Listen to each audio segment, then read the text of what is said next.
pas mentir, il faut dire la vérité. Ce que Macky Sall a fait depuis 2021 ba léegi mais sincèrement képp kuy jullit wala kuy nit rek un être humain même les conditions de détention dans lesquelles les enfants ont été non mais sincèrement tu trouves que ça c'est catastrophique parce que il a mis les forces de défense et de sécurité dans des conditions yoo xam ne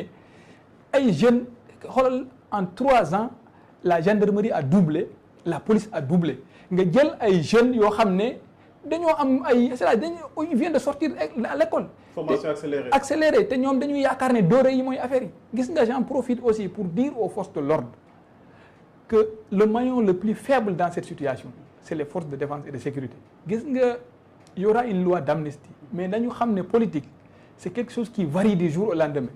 gis nga le jour où la situation va changer il faut savoir que les premières personnes que les gens vont sacrifier c'est des personnes dont on voit les vidéos ñuy tabasser ay nit di leen saaga di leen dóor gis nga un haut commandant de la gendarmerie il n'est pas éternel un directeur général de la police il n'est pas éternel dina la ne dinaa la protéger mais il va partir le nouveau qui va venir lui il couvre ses arrières nit moo mel noonu état Afrique moo mel noonu continuité état amul boo gisee Macky Sall nu muy doxalee quand Abdoulaye Wade est parti xoolal li mu def il a enfermé les autres pour se légitimer quelqu'un va venir va faire la même chose et la première qu'on va sacrifier nañ jël exemple rek dans le dossier que moi j'ai traité on a sacrifié le gendarme le plus faible du maillon donc ils n'ont qu'à faire attention gis nga c'est bien beau d'être dans la troupe yaa ngi ak say éléments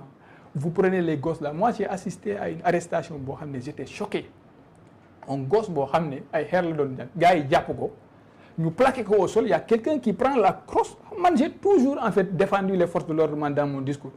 il prend la crosse d'un fusil mu koy door ci colonne vertébrale mais yooyu lan moo ko jar nous on est entre frères bu ñu bàyyi même un soldat de première classe xam na ne aujourd'hui